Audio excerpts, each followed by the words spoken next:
Alright. Assalamualaikum. Good morning. So, as for today, we're going to start off our topic 1, Introduction to Information System Engineering, or ISE. Usually, I will update, since I don't have the camera with my PC, I will use Telegram video chat to record the lecture, meaning it's just an audio with a slide. I hope my voice is clear enough for you. And later I will upload it to the YouTube link so you can listen to it for future punya revision, future revision. So I try to, but unfortunately with video chat ni, I cannot use slideshow because kalau tak nanti dia tak gerak slide tu. I tried previously many times tapi student comment tak gerak. So I have to appear the slide like this. So I hope you can besarkan screen lah nampak somehow. Alright. So kalau kau ikut scheme of work kita, saya dah bagi dekat group. Kita start lecture pada week kedua with topic 1. And then we're going to look at the outline. The learning objective for ISE topic 1 is actually we want to define the definitions of information systems engineering. Information systems with an S sebab is a generic term. Generic term, bukan specific term, generic term. Specific term tu kalau kita cakap pasal point of sale, then yes, dia tak ada S. But systems, it could be many types, many platforms of ISE. So describe the information system development life cycle. Saya tekak saya tak berapa well today. So I hope you akan dengar saya mungkin terbatuk-batuk sikit lah adjusting my throat. On SDLC, this is not our first time. I believe this is not your first time listening to what is the terms of SDLC. Saya percaya dalam kelas sebelum ni, iaitu ISP500 tak silap saya, ke ISP450 lebih kurang. At least kamu pernah dengar, pernah belajar konsep dan teori berkaitan dengan sistem development life cycle. Dan masa ISP500, betulkan saya kalau salah kamu dah menggunakan, saya tak pasti kamu guna apa untuk develop some sort of interface for system kan? Betul tak? Untuk betul So, bila saya sebut pasal waterfall, probably ada spiral, model, ada prototype, agile, mungkin kamu pernah dengar So, it's just a continuity of the concept. Cuma bezanya kalau dalam kelas sebelum ni kamu belajar menggunakan DFT, ERD, kita akan belajar satu lagi kaedah modeling yang akan menggunakan konsep object-oriented punya analysis and design. So another skill set lah. So it's another skill set. So nanti bila masuk campus kita akan masuk makmal lah untuk play around with the methods. Then kita akan describe, that is kalau macam waterfall, spiral, that is the traditional methods. For more current methods, kita ada agile, agile methodology, extreme programming, XP sometimes, extreme programming. Scrum is the methodology for agile. And then juga RUP.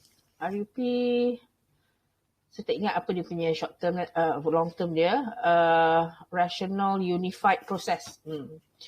Rational Unified Process ni, dia ada tools. So tools tu, tapi kita tak mampu guna lah sebab kita tak beli license dia. So kita panggil rational rules. Yang support the RUP punya, rational Unified Process ni, yang support dia punya methodology. When we talk about methodology, dia ada dia punya steps, phase, fasa-fasa dia, phases, and then dia ada dia punya steps, activities, and also they can auto generate some sort of reporting. Itu yang bagus kalau kita guna modeling tools like that, comprehensive modeling tools like that. So it helps us to get a lot of work done in such a short time. Tapi of course lah, it's not free. Ada license dia. Kita tak pakai lah. Kita banyak pakai freeware. So describe the roles of IS engineer.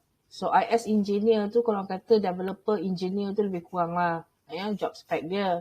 Cuma terms yang dia pakai tu kalau engineer dia ada mungkin ada several job spec yang berbeza dengan developer sikit. Tapi kalau you awal-awal kerja pun semua jadi junior developer. Alright, we go to now this is also the definitions that you have heard before, kan? It just revisit. Kita revisit the terms lah. So kalau kita cakap pasal definition on information systems, you should be able to define it well right now. So ianya mesti ada dah dalam kamu punya mind.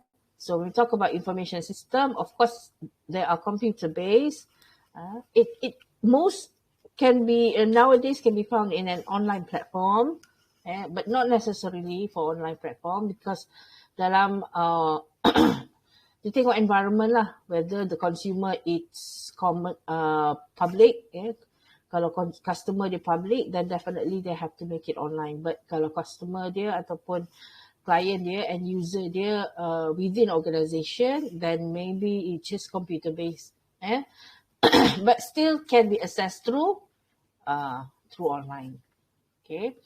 And then it's a computer-based infrastructure, organization, personals and components that information system yang kena ingat tu sebenarnya is that collect, process, store, transmit, display, disseminate and act on information.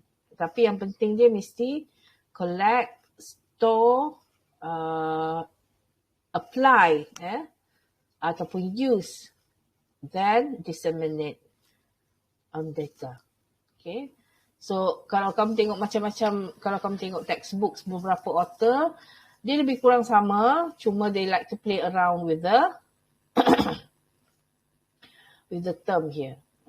Tapi mesti kena ada 4, iaitu collect ataupun gather, store ataupun organize, use ataupun apply, share ataupun disseminate.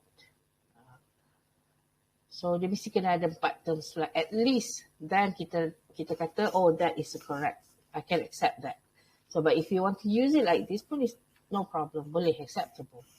Alright, then we have the context. If you look at the figure here, figure 1, information system generally provide computer-based, of course, computer-based assistant cuma mungkin dalam bentuk standalone ataupun network ataupun internet-based. Dan ada beberapa lagi platform nanti kita akan tengok lah Ataupun kamu pernah tengok lah sebelum ni. Alright, so what is it all about? It's work engage, there are engagement and environments that are often too complex and dynamics to be handled manually. So kalau kita tengok dari segi IS konteks ni, you mesti kena ada desired world. This is the world, the kita punya yang kita kehendaki lah, And then this is how we see it, how we describe it, and how we put it down, so that we can come up with the actual perceived, so we can then take action that represented the world that we are working on. That's why dekat sini kita akan banyak, kalau kau belajar, sebelum ni kau belajar ISP550, we talk about process kan, business process or functional proses. Untuk kelas ISP550 ni, kita banyak menggunakan term the functional requirement and non-functional requirement. So later on, the functional requirement and non-functional requirement will be becoming the executions of your processes. And then how you program it, using all of the logics that you can comply with the constraint and represent it dalam information system. Okay. So it's basically a complex and dynamic engagement and environment. So that's why salah satu fungsi IS engineer ini ialah dia mesti kena ada skill communication. Communication dengan end user, communication dengan team members. And communication with the stakeholders. Sebab nak apa kita panggil, nak ambil, nak extract all of the information, data, processes yang kita panggil sebagai requirements. Dia kena ada process of what we call it analysis, process analysis requirement itu. So salah satunya engineer mesti analyze, and then after you get that analysis, you have to decide, draw conclusion to decide how you're going to present it abstractly secara system development. So it's an abstracted representations of the real, the world. But it's just a portion of it. So you have to take the requirement from that, analyze it, and decide probably its priority, and then present it dalam bentuk system development. Okay, so then it will enable them to make discrete decision to achieve desired effect world, commensurate with their role, task and capability. Lepas dia ada analisis, dan dia akan pergi ke design, dan kita ada testing. Then baru kita, bukanlah, it's not like direct kan, because banyak fasa-fasa yang kan terlibat. Dalam setiap fasa tu ada aktiviti dia. Then baru boleh kata it's an representation, abstracted representations of the world. Okay, it is just a common term. The abstractions yang kita katakan sebagai abstraction tu ialah bagaimana kita daripada real world ni kita ambil dia punya requirement, and from that requirement kita analyse, and kita later translate it into coding. Dalam coding tu macam-macam lah kita ada. Kita guna loop ke, kita guna logic ke, kita ada menggunakan AI punya algo ke, algorithm ke. That is the process of abstraction. And macam mana kita store data, macam mana kita display data, extract data, manipulate data, kan? Supaya daripada data yang masuk itu menjadi later on process. And then proses itu menghasilkan information, yang mana information kita guna untuk kita membantu kita buat judgement. Proses tu adalah knowledge.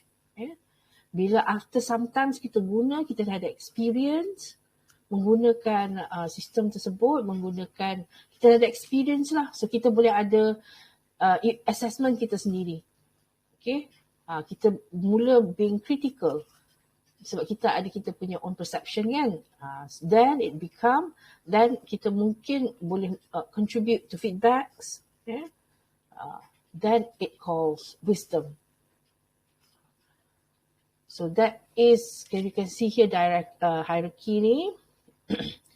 We have data mesti kena ada, sebab nak ambil data tu dia mesti kena ada daripada keyboard kan. Keyboard tu is actually input device. Dalam input device tu data tu akan diproses menggunakan kita dah set lah dia punya coding kan, scripting, especially for database scripting yang guna script language, database scripting language, dan store dalam database, and then manipulate the data to accumulate, to hasilkan accumulative report contohnya. So that accumulative report gives information Based on information tersebut, kita buat kita punya readings and assessment. Because of that reading and assessment, bantu kita buat decision making, bantu kita buat filtering, bantu kita buat prediction. Then it gives us, based on that decision, kita dapat result lagi. Then the result shows an impressive achievement. That's become knowledge. And over the time, kita lakukan benda yang sama, kita dah jadi experience person. Dan kita ada kita punya own perception based on that experience. So kita boleh offer some sort of critical feedback or critical assessment. Then it's become wisdom. Okay. So DIKW ni saya nak kamu somehow nanti kita share, saya akan share textbooks, so kamu boleh able to define what is data, information, knowledge and wisdom. Yang saya cakap tadi tu is just ringkasan, Ini pun ada. So data is the smallest symbolic unit, but data is plural, And then ini yang saya cakap tadi tu lah, information is more abstract understanding. So kalau kamu dapat information, people, itu yang kita boleh, people have different interpretations of information. So kita kalau boleh nak bagi clear interpretation tersebut, semua mesti mempunyai interpretation yang sama. Okay, so information is more abstract understanding of the data derived by using data. Is lowest layer where the symbolic units are interpretable by humans. So human interpretation too later is become implicit knowledge. Implicit knowledge are the interpretations that recites information based on each individual's understanding. Okay, so knowledge symbols are sufficiently abstract to enable people to make decisions about and interact with their environment. Combinations of informations and necessary data and judgment. Bila dia kata knowledge tu, dia ada judgment. Kita ada kita punya penilaian sendiri based on apa yang kita faham. So knowledge over the while menjadi experience. Experience over the while, then you become expert. And when you become expert, you become shifu lah somehow, but it takes years, of course. Wisdom is somebody that able to give a good reflections, good insight, because dia dah faham, dia dah boleh tahu what's going on from begin until the end. So dia dah tahu. So wisdom is knowledge combined with insights. Insights tu because dia ada a good experience, and dia boleh ada dia punya own mind, on the process ataupun the experience. Okay, tapi wisdom ni tak semua orang boleh easily can easily become wise lah. Knowledgeable ramai. Okay, so basically that is the relationship between the levels of kita panggil DIKW paradigm ni yang kita gunakan dalam information systems. So pada peringkat mana-mana pun, contohnya kalau kita nak buat sistem development kan, kita pun juga boleh buat sistem development di peringkat knowledge. So kita ada contohnya knowledge management system. Knowledge management system contohnya kata sistem untuk experts manipulate data and come out with a precise analysis on their field. Contohnya. Because expert ni dia punya konteks dah jadi sangat-sangat menjurus ataupun spesifik.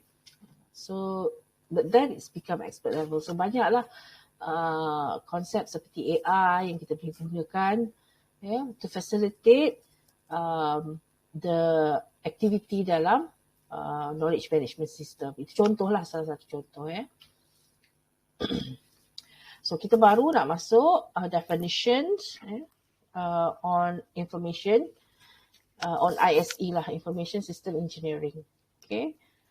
So as you can see in the slide here, the definitions for ISE is the engineering of information system, is the applications of formal methods. Dia mesti formal methods lah. Sebab dia kita kata formal methods ni, kita kena follow yang dah established punya methods. Dah established punya methods of analysis to create operational systems. Information system that incorporate multiple technologies and processes must be designed and developed according to rigorous engineering standards to ensure that they support the requirements of the respective application domains and that they operate rapidly, accurately, and efficiently. Okay, so this is the aim that we want to achieve through ISE. But ISE, they mesti follow a rigorous engineering standard, mesti ada dia punya disiplin and principles that we have to follow, and they mesti ensure that they support the requirement. So the requirement is not something that kita create, but we must gather the requirement from the clients and the client's environment, client business environment. Okay, dia mesti kena ada dia punya domain dan juga konteks. So, atau is a complementary way to understanding information system engineering stems from analyzing the terms that appear and its element. So, from analyzing the terms appear and its elements, basically referring to the requirement and specification. Requirement tu of course kita datang daripada clients, domains and context. Saya akan sebut apa tu domain, apa tu konteks.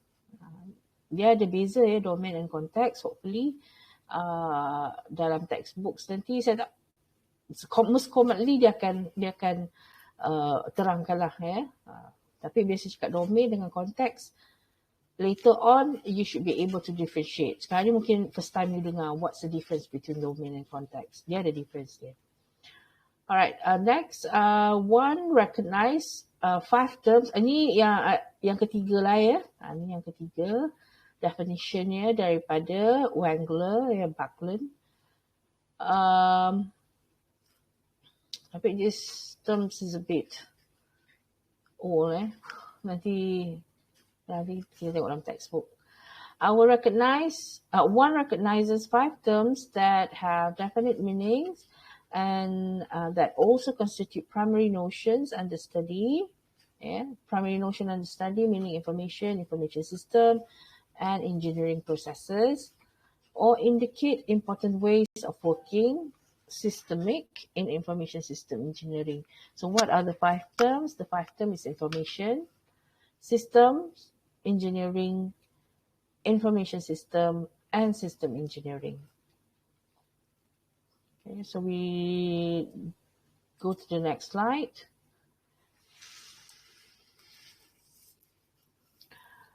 Okay. Information system engineering is an interdisciplinary approach and means to enable the realizations of successful information system.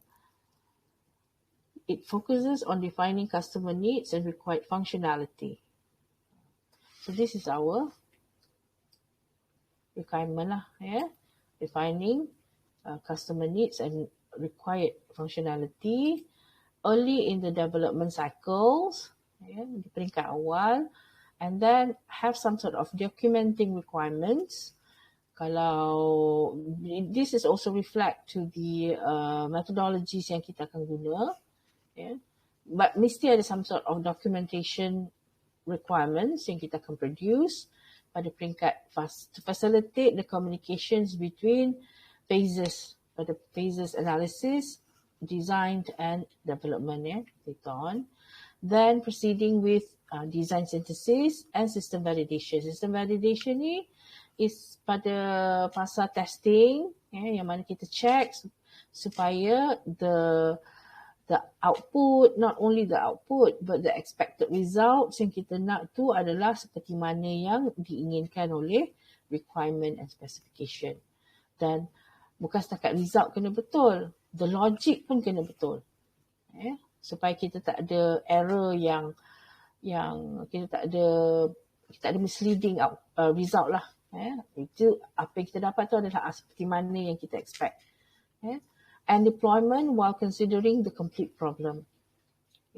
So antara interdisciplinary approach yang kita cakapkan tu it could be dalam bentuk domain and phases, tapi yang ni we talk about dia ada fasa-fasa adalah operations and maintenance, we talk about performance, cost and schedule, test, realization, training and support, disposal, social aspect.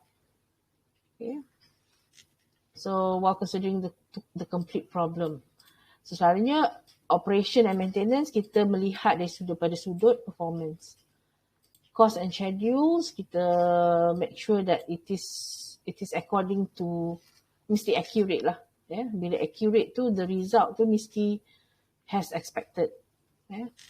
Realization, training and support, disposal, based on social aspect. Okay. Ataupun you can ingat this, with this you can use this definition. Banyak definition ni. Integrates all the disciplines and specialty groups into a team effort, forming a structured development process that proceeds from concept to production for operation. Information system engineering also consider both the business and technical needs of all customers with the goal of providing a quality product that meets the user needs. So you can have this definition for ISE. Ada soalan ke? Itu baru peringkat outline untuk kita punya define information system engineering. Now kita akan masuk the descriptions of system development life cycle. Tapi yang ni saya akan go through je lah sebab kita cuma revisit. So kita cuma revisit for the SDLC. Saya assume ramai dah faham apa yang kita masukkan sebagai SDLC. SDLC, commonly we have these phases. Planning, fasa-fasa dia planning, analysis, design, implementations and maintenance. In a different books probably, you will see they use similar but somehow different terms. Right? Tapi mesti kena ada info planning. Planning tu termasuklah planning tu termasuklah proposing, kita kena propose the information system kan. Preparing the documentation for proposal and so on and so forth.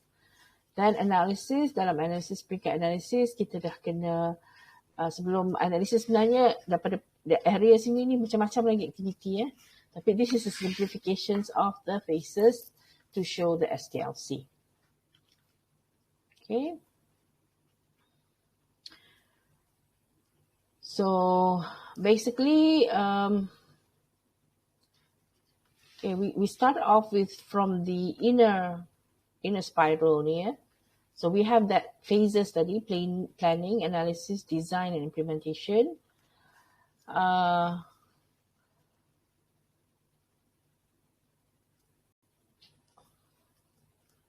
Then we start off with the inner spirals. Planning, analysis, design, implementations. And then we're going to decide on the smaller scale, inner ni much more smaller, go or no go axis, and then we're going to start planning again. So this is the actually kalau waterfall model tu dia tak macam ni lah, tapi kalau macam prototyping, agile, this is quite repetitive, quite repetitive from small scale to somehow become bigger scale and slightly and bigger scale.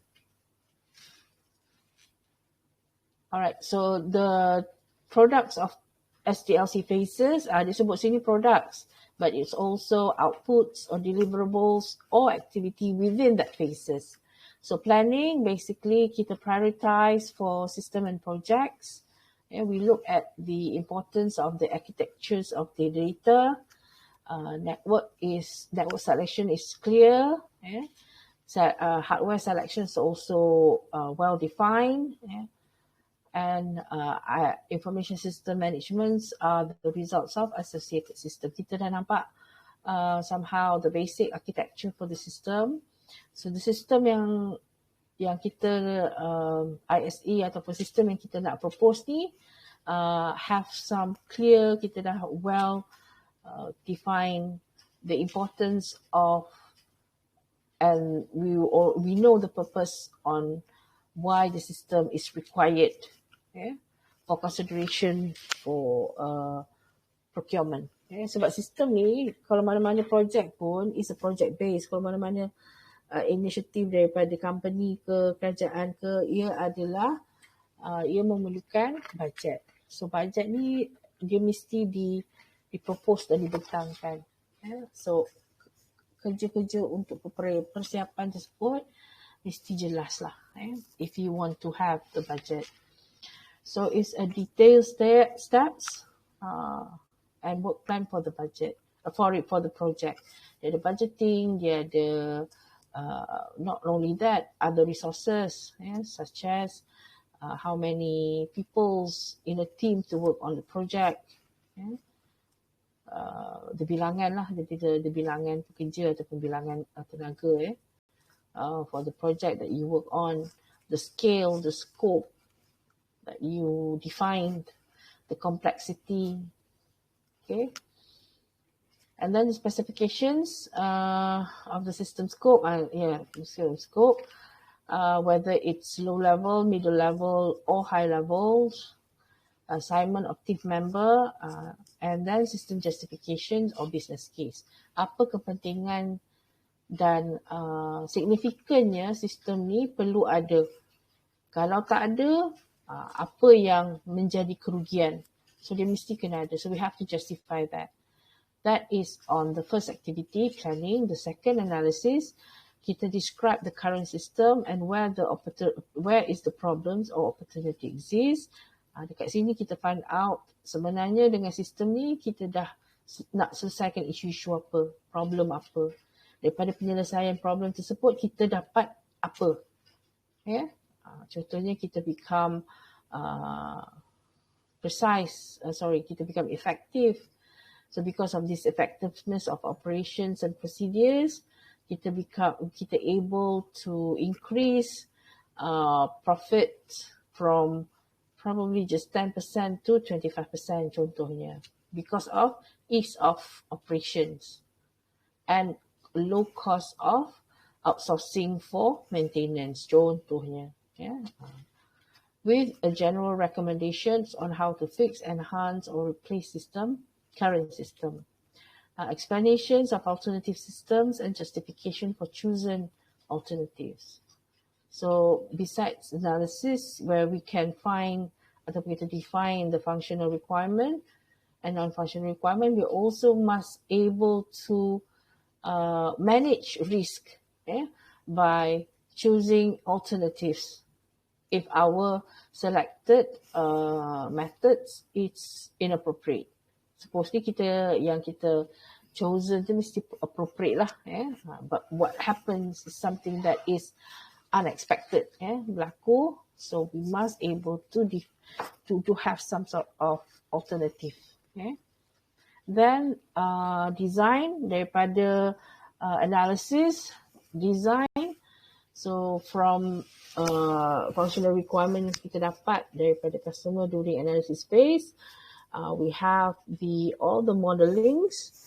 Then we go even details punya modeling untuk functionality.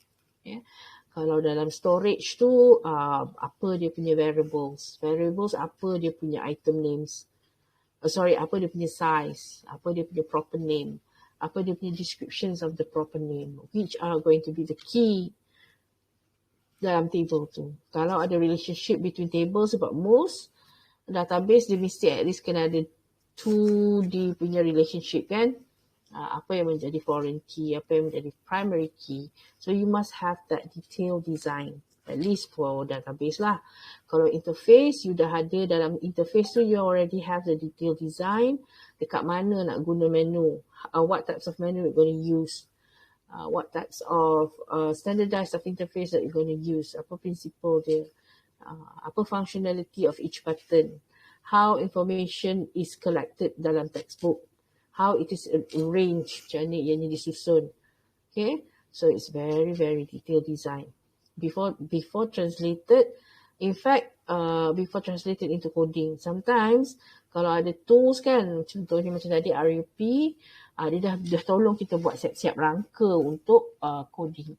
So kamu tinggal masukkan details coding and executable coding so to make it work. Yeah. And then implementation, this is where the actual daripada detail design tu dia terus dia akan continue with the coding. Coding ni mesti kena ada description sikit, sebab kita expect each code tu dia kena ada precondition dan postcondition, at least kita boleh expected benda tu.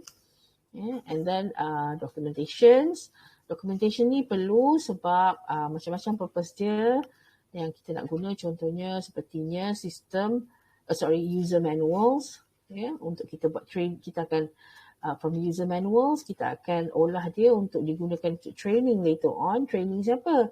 Training end user, bagi training untuk end user. And then juga untuk provide some sort of support capabilities for maintenance and operation. Then bila dah last kali maintenance, over the times ataupun kita nak tambah new features ke, so kita added new version, releases of software with associated update to documentation, training, and support.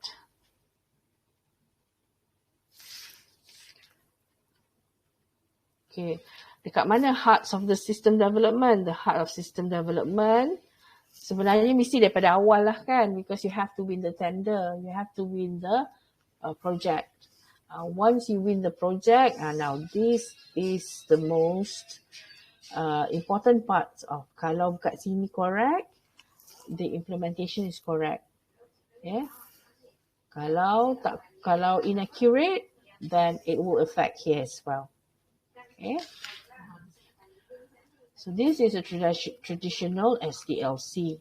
Traditional SDLC, basically,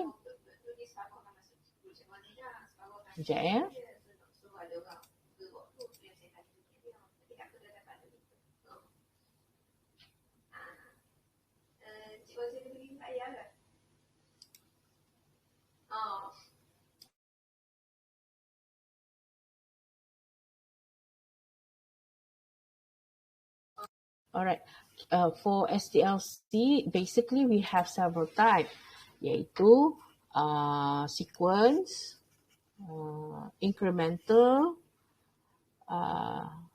incrementals, and sequence. Ada 3 tapi saya lupa satu lagi. Yang ini adalah sequence. Ini adalah sequence. Maksudnya yang ini kena siap dulu baru yang ini boleh mula.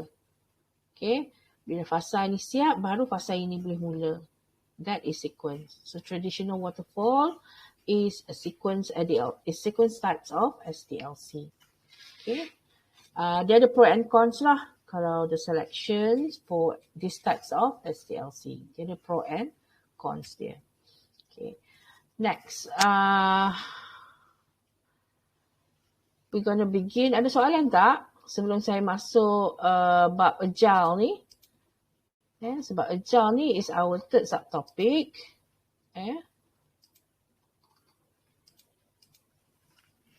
Agile. Agile is most recent lah. A most recent methodology in this modern punya system development. Sebab Kalau dalam waterfall contohnya dia menghasilkan banyak documentation. Each phases ni sebenarnya outcome dia mesti kena ada documentation. And then proses untuk go back for correction susah sikit untuk traditional waterfall. So most current methodologies dalam along the way lah, because traditional waterfalls usually people dalam tahun 70-an 80-an memang usually practice waterfall. In fact waterfall pun even though sekarang ni masih lagi di practice tapi dia dah mula adapted waterfall. So spiral model tu dah contoh incremental. Begitu juga dengan prototyping. It's a contoh for incremental ni. And then, so the most recent methodology we have is actually agile methodology. Okay, so agile methodology dia ada 3 key principles. Dia focus more on adaptive rather than predictive methodology. Dia more on adaptive. If bagusnya ialah kalau ada perubahan, dia boleh cater kepada changes tersebut. It caters changes well berbanding as a waterfall. Sebab sekarang ni kan kita banyak quick kan, banyak perubahan tu berlaku sebab it can be internal factors, it can be because of external factors. External factors tu contohnya dari segi perubahan trend. Perubahan trend tu berlaku sebab perubahan economic demand and supply contohnya. So kita nak cater those changes tu dia lebih cepat. Using agile methodology. Okay, so they focus on peoples rather than roles. And it focuses on self-adaptive processes. Okay.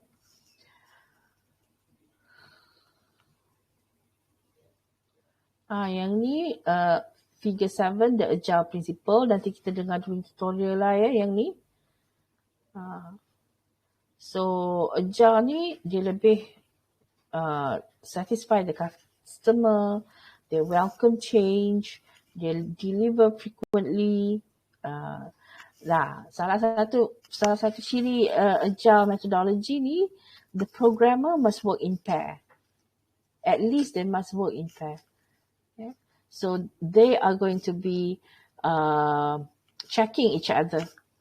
So it's much better. Sebab kenapa? More heads is better than one kan?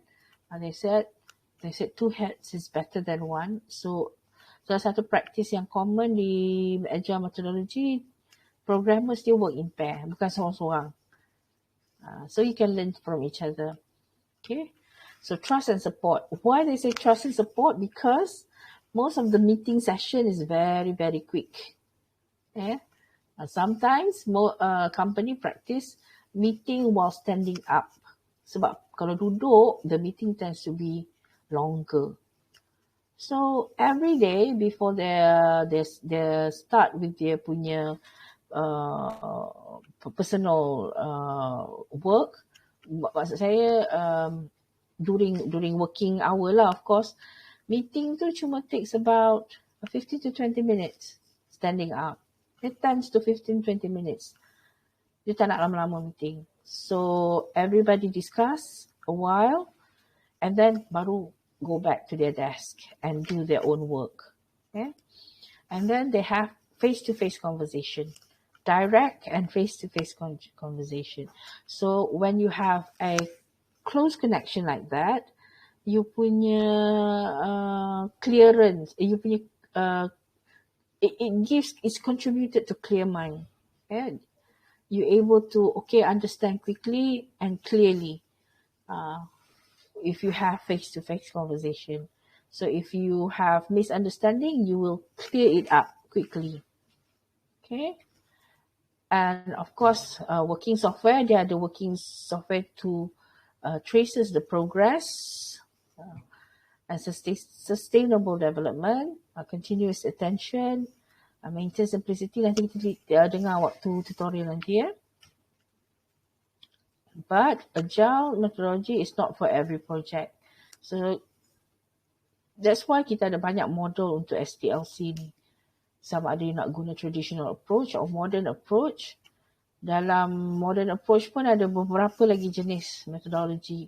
So semua kena mengikut kesesuaian. So knowledge untuk as many as methodology for you to know is a must. Supaya kita boleh lihat kesesuaian. Alright. So Fowler recommends an agile process if your work involves, you can use agile if the work ataupun the project involves unpredictable or dynamic requirements. Dynamic requirements ni probably relates to real time. Okay. Requirements or complex domain. It can be dynamic. It's very complex domain. It's real time. Contohnya sistem daripada bursa saham ke. Because bursa saham is dynamic, real time. Aviation contohnya. Aviation yang flight punya movement. Kapal terbang punya movement. To land, to touchdown. Dia mesti kena minta izin daripada air control tower, kan? So itu contohnya, salah satu contoh lah. Ataupun transportation, transportation especially contohnya macam kita ada tunnel kan, smart tunnel during hujan. What happen? How dia akan integrate the system rantaian jalan yang to manage the traffics. Supaya the smart tunnel will shut and the traffic will not be trapped into the tunnels because of air nak lalu. Itu contohnya. And responsibles and motivate developers, customers who understand the process and will get involved. And you have to have a direct communication with users.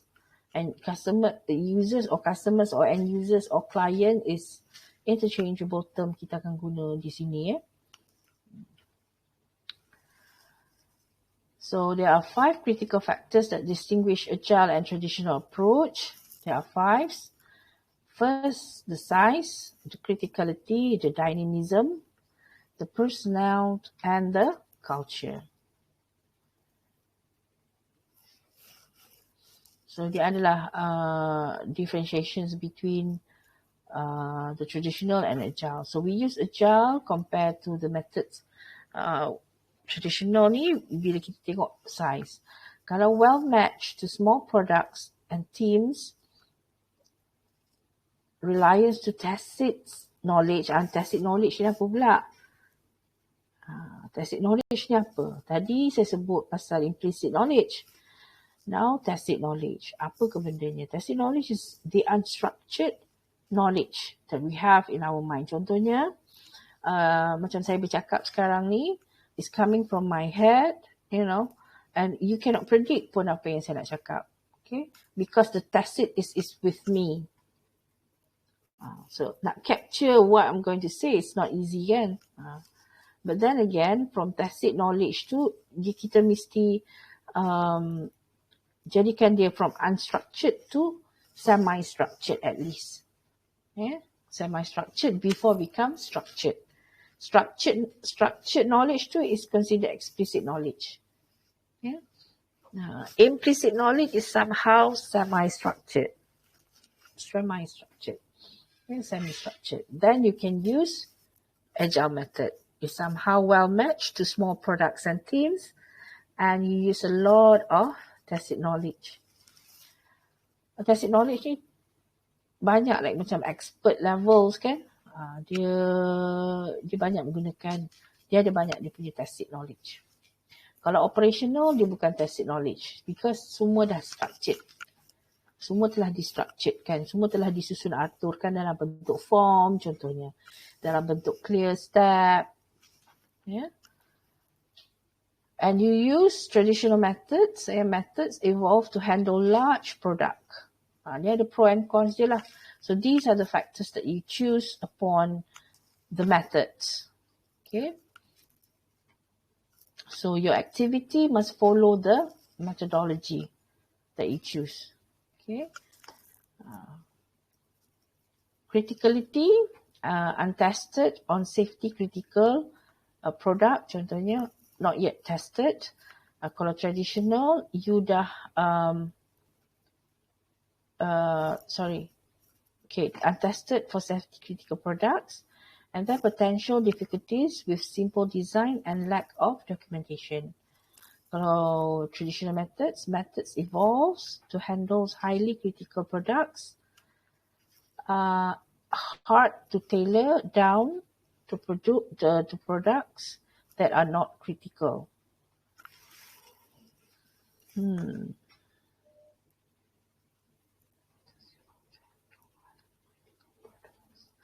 Highly critical products, hard to tailor down to products that are not criticals.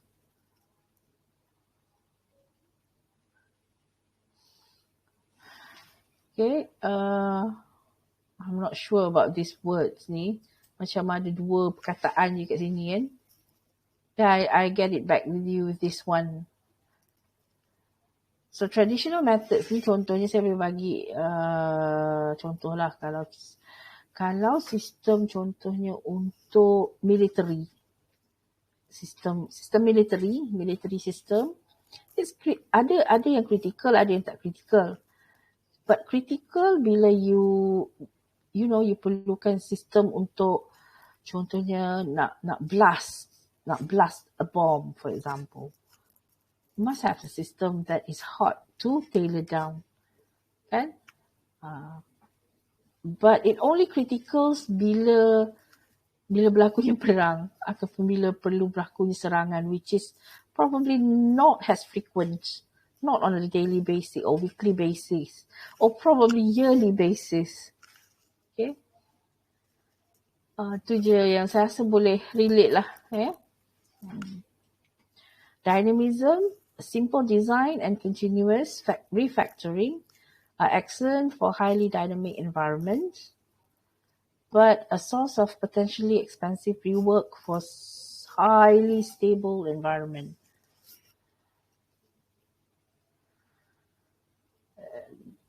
Untuk traditional, detailed plans and big design upfront, excellent for high stability environment, but a source of expensive rework for highly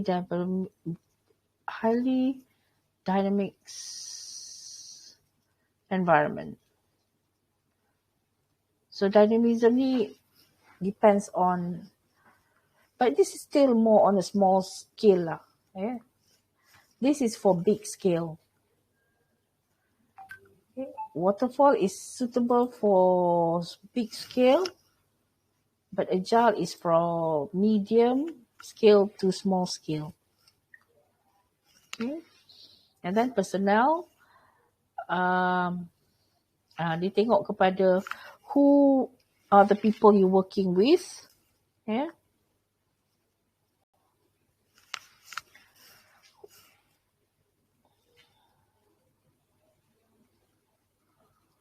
Okay, who are the people you're working with?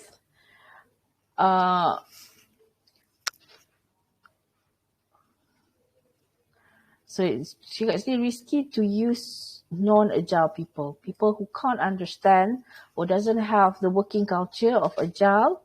It's hard for you to apply the methods.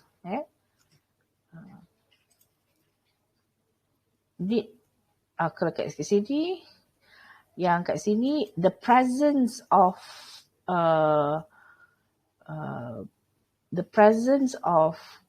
experts, dia mesti kena sentiasa ada. Why? Because they have continuous communication.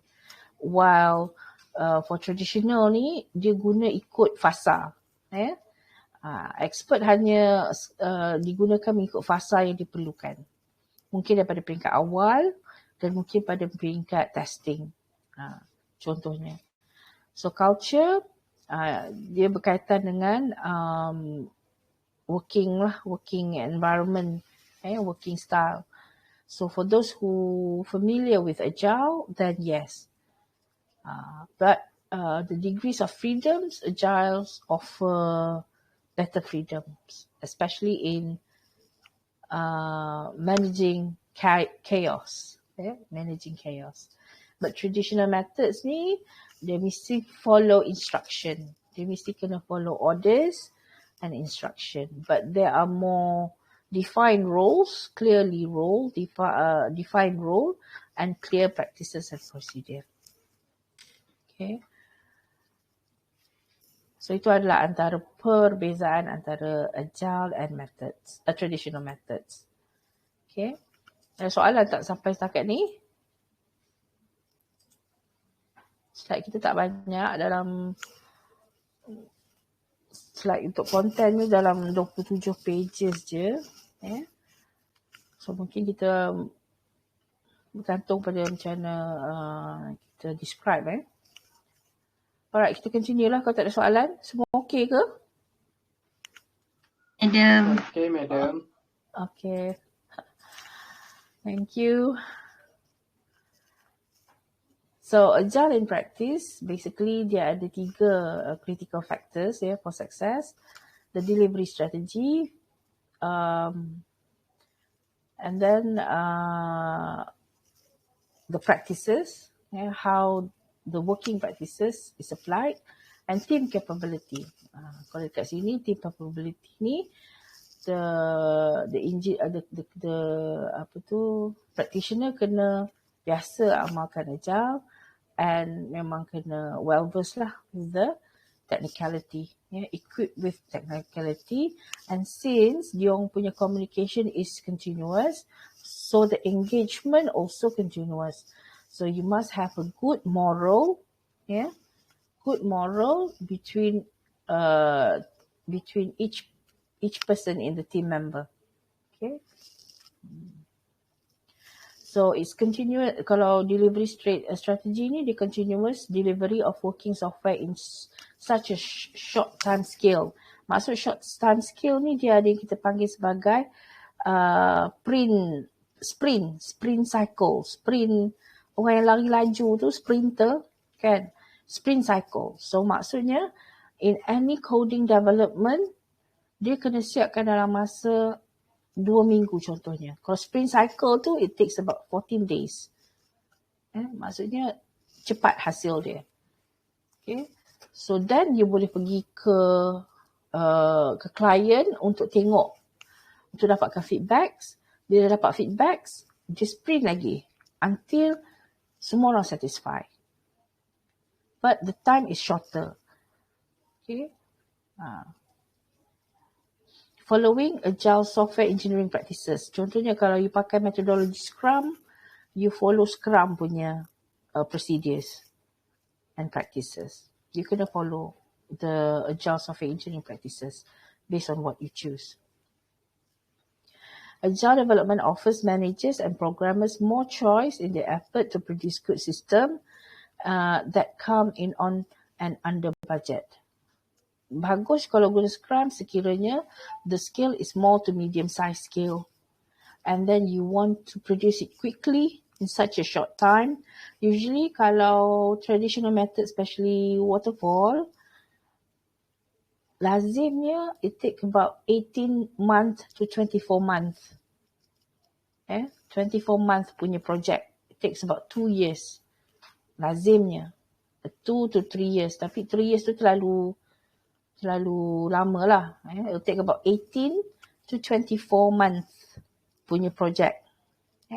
But Agile, it probably take about 3 months. Paling lama pun probably 3 to 6 months punya hasil. Okay. And depends juga pada how they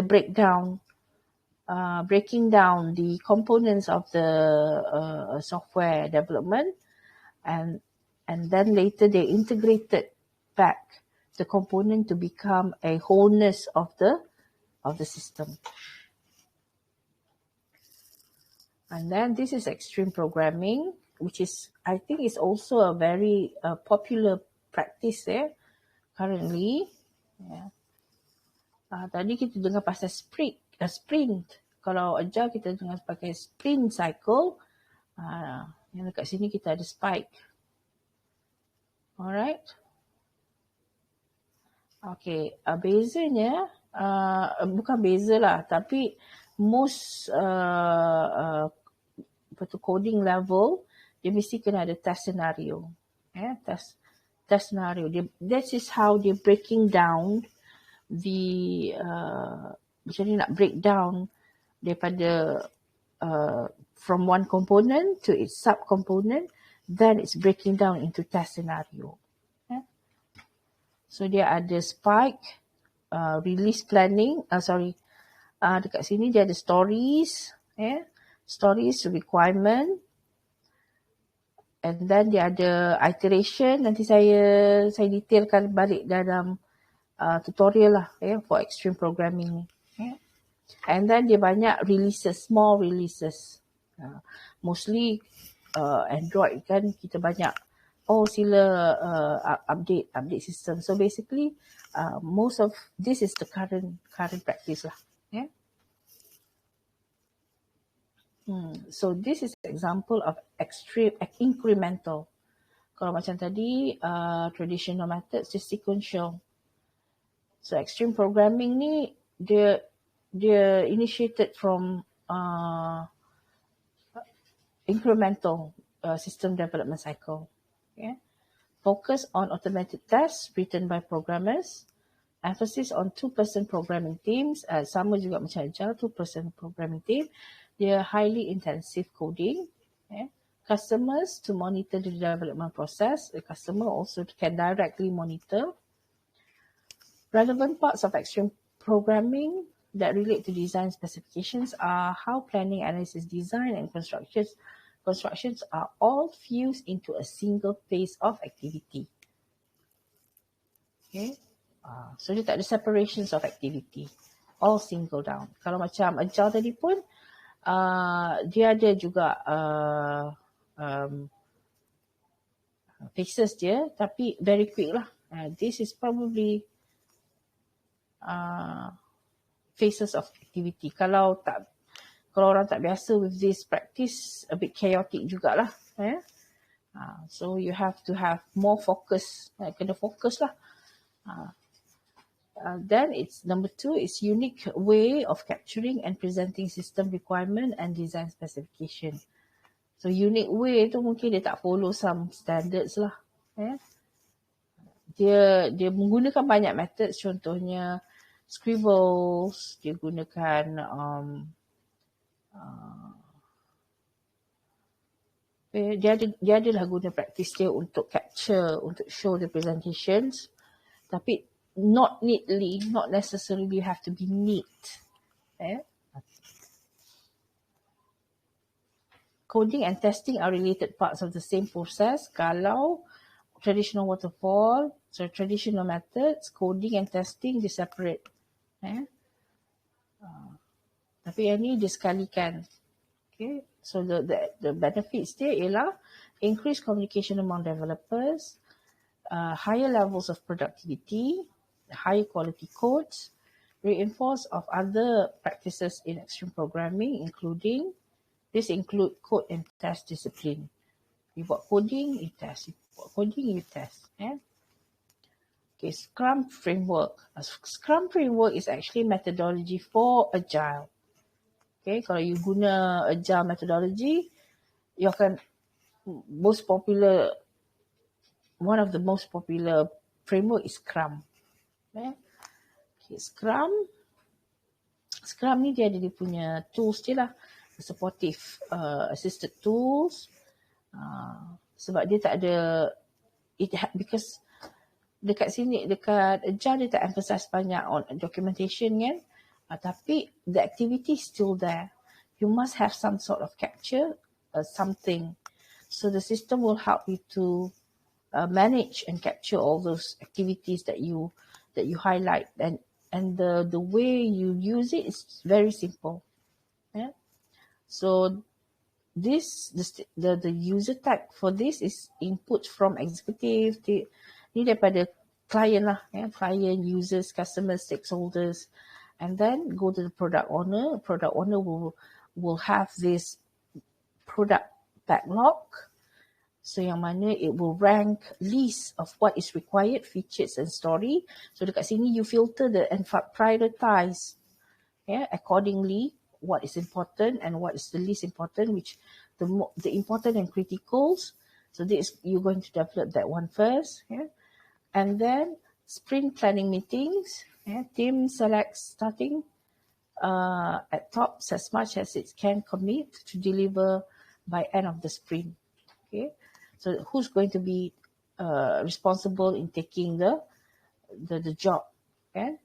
So you have your team, probably a team of 4 programmers to develop it.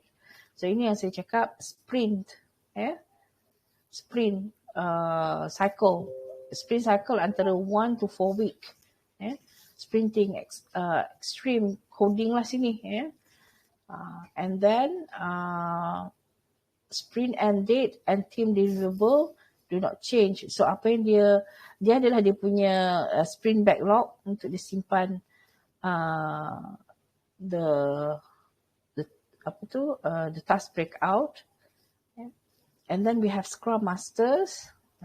So the Scrum Master tengok dia punya the burn down or burn up charts, motivation tadi motivation and morals of the programmers. And they have, this is what we call it continuous communication, where they have daily Scrum meetings. So daily Scrum meeting, it won't take long. But they must be daily. And then you have sprint review, you have finished work, and you have the sprint. So it's quite recent, originated in 1995 by Sutherland and Schwaber. Okay, so it's the most popular methodology for Agile, with 58% agree that it's the most popular. So it includes Scrum team with associated role, event, artifacts, and rules. Artifacts is actually the outcomes of the products. Each team consists of 3 roles: the product owner, development team, and Scrum Master. Itu based on Scrum framework. And it's also designed for speed and multiple functional product releases. So primary unit is the sprint. We use the term sprint. Runs in 2 weeks to a month. Mostly in 2 weeks to a month. So it starts with an 8-hour planning meeting. The first planning meeting, it costs 8-hour, meaning dia ada interview the customers, the executives, and so on and so forth. What needs to be delivered by the sprint what's need to be delivered by the end of the sprint, and how will team accomplish that work? Daily stand up. So dia kata daily stand up, about 15 minutes meeting, help to evaluate process that made within the past 24 hours that need to be done. So they within this daily quick meeting, they do a lot of reflections and giving feedbacks and what they have done towards within the past 24 hours, dan expectation yang dia akan dapat lah later on. So at the end of the sprint, 2 additional meetings, the sprint review are accordingly about 4 hours, and sprint retrospective. So sprint review focus on the product and what have been accomplished and what need to be done. While the sprint retrospectives, they're about 3 hours, focusing on team performance and how it can be improved later on for future punya improvement. So there are 3 primary artifacts in Scrum process. The product backlog. Artifacts ni is basically some sort of you boleh history documentations that you can refer. Product backlog, sprint backlog, and increment. Product backlog, list of potential requirements. So kita boleh tengok balik lah dekat sini apa kalau kita nak reuse later on kan, we can reuse it or improvise it. Sprint backlog, listing of any items to be addressed in a particular sprint. Increment represent the sum of all product backlog items complete during the sprint. Okay. So, untuk tadi kita belajar agile with Scrum framework. Yeah. And now kita tengok then extreme programming. Now kita tengok object oriented analysis and design. Object-oriented analysis and design ni kita panggil dia OOA ataupun OOD. Kamu dah belajar OOP. Sebenarnya dia datang in three pairs lah. OOA, OOD, OOP. Then you can say that you are applying object-oriented punya methodologies. Object-oriented considered modern jugalah. Tapi modern lagi lah kalau you use agile. So it's in between. Traditional, object-oriented, then comes agile or extreme programming. Based on objects rather than data or processes. Kalau sebelum ni di FT, ERD, kamu banyak melihat data tu dalam bentuk processes. How it flows. Tapi objects ni, kalau object-oriented dia melihat kepada objects. Kalau melihat kepada objects, dia mesti kena ada properties dan dia mesti ada dia punya behavior. Behavior tu, properties tu apa yang dia ada. Tapi behavior tu apa yang dia boleh buat. So behavior tu kita panggil methods. So kita akan panggil class. Class, dalam class we have class name, class properties and class methods. So method is the behavior that show what the object can do. So dalam kelas OOP kamu dah diterangkan sedikit. So ini macam dia macam revisi juga. Cuma dalam kita nak adaptkan understanding kita tu, early understanding tu untuk level analysis and design. Okay. So dalam object oriented programming pun kamu belajar pasal inheritance kan. Inheritance ni bila mana kita ada superclass and subclass ataupun parent class ataupun child class. Where you can use that sebagai hierarchical arrangement. Okay. So object class is basically a grouping. Logical grouping yang mana kita that have common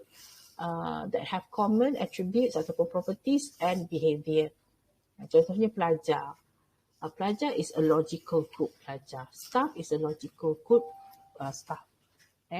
So you can group the object based on same properties and methods.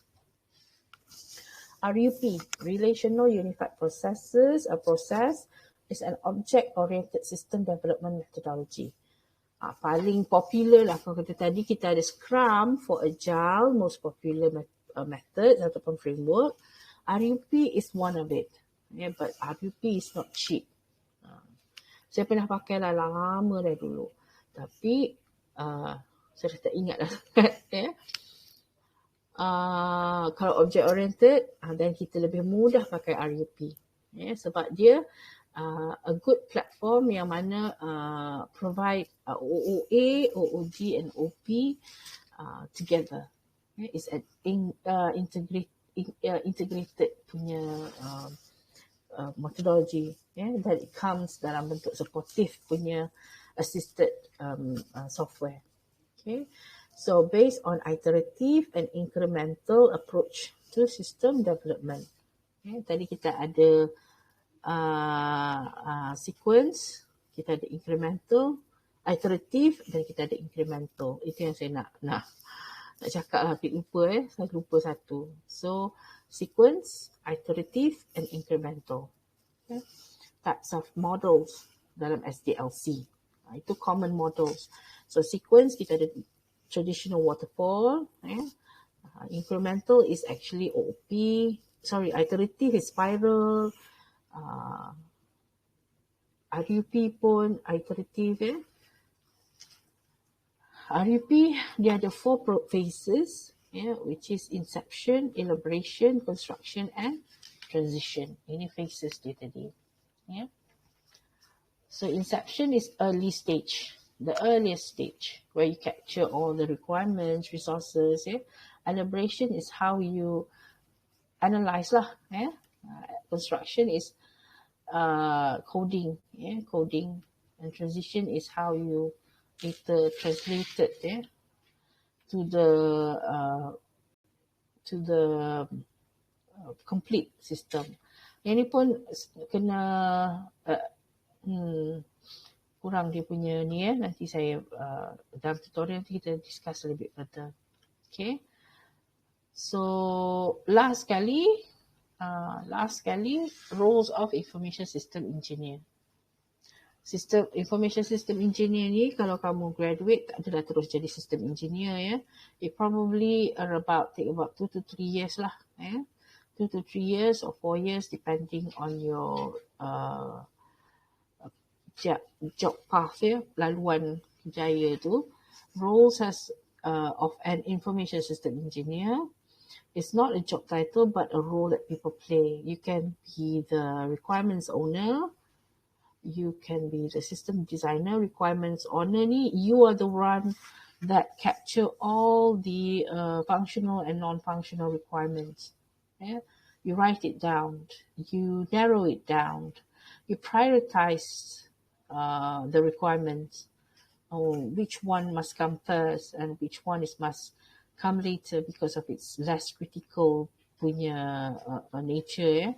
You're also system analyst. You check